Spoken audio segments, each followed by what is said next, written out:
alaikum. Après quasiment 15 jours sans rouler, entre Tabriz, Téhéran et Douchambé, où on est resté presque une semaine, et ben c'est reparti. Le départ serait sans doute un peu plus facile s'il faisait pas 40 degrés, voire 41 hier même. Aujourd'hui, on a 1 degré de clémence. C'est donc très dur. Ça va Robin, la forme? C'est assez moyen là, ouais. Je sais pas ce qu'on a mangé hier. Bon, t'as l'air en forme toi, non? Comparé à certains. Je pense que je m'en sors le mieux. Peut-être des machins de ce matin. Hein. Pierre-Laine, ça va? Non, ça va pas du tout. Et Pierre Maricon, ça va. Oh, ça va. Voilà qui m'apprendra à me moquer d'Arlène. Je viens de vomir 200 mètres plus bas là. Il fait très chaud. Il y a des effluves d'odeurs bizarres. Et c'est pas très facile comme reprise. Il y a que Robin en fait qui... On sait pas pourquoi, on sait pas comment. On y va? Lui, il a la forme.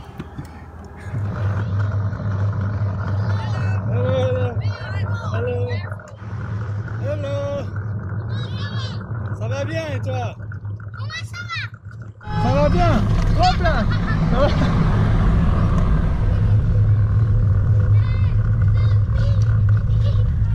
Hop là. Ça va bien?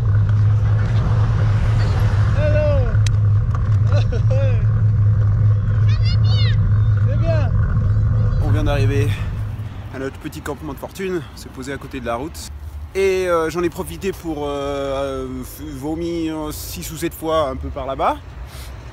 Visiblement, beaucoup de voyageurs qui arrivent au Tadjikistan tombent malades au Tadjikistan. La nourriture est... Et nous en plus on y arrivait par avion, donc aucun moyen de s'accommoder. Autant dire, on n'avait pas beaucoup de chance d'y échapper. Et d'ailleurs, ça n'y a pas échappé.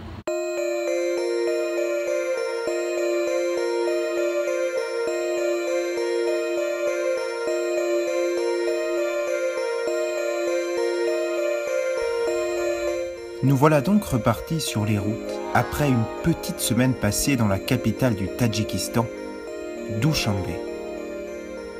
Si jusqu'alors nous avons toujours roulé sur un tapis de bitume, ce n'est plus le cas aujourd'hui.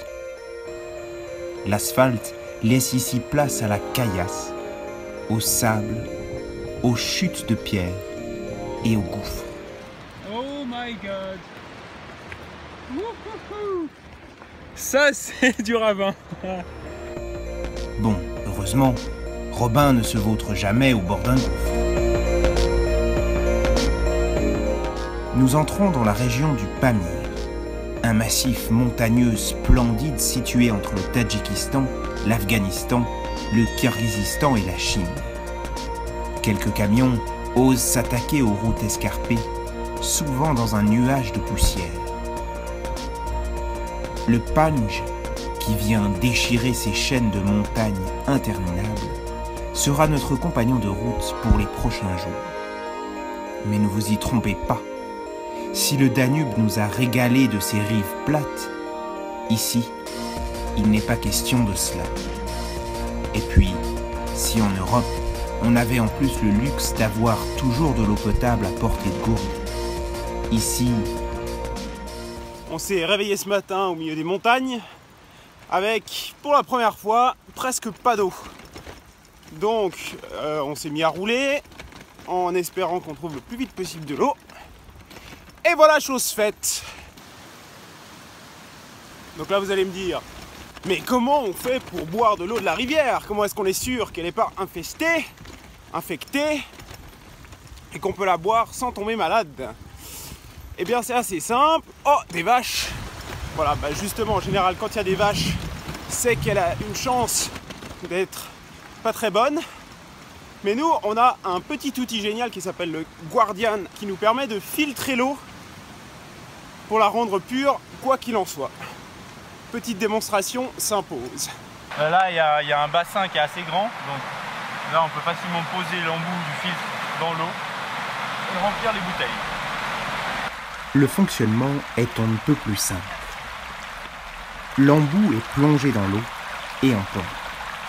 Le filtre est censé faire disparaître tous les virus et les bactéries qui pourraient rendre l'eau non potable. Et ce, quel que soit le point d'approvisionnement, de la rivière de montagne à la plus nauséabonde gouille stagnante. Il y a combien de litres d'eau à filtrer là à peu près? Je sais pas, on a bien 10 litres, je pense, hein. Hein? 10 litres à peu près. À peu près 10? Ouais. 3 pour chacun et des bouteilles de 1,5 litre. Elle est franchement efficace. Hein. Là on a rempli genre 10 litres Attends. Ah bah non, 9 litres.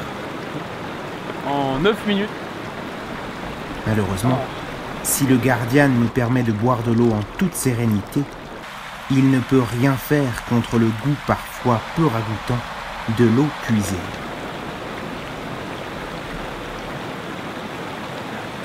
Tu l'as goûté l'eau? Goûte. Elle est filtrée?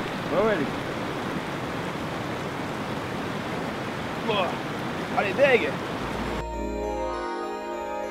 Voilà donc comment on arrive à boire de l'eau partout, sans jamais tomber malade, ou pas.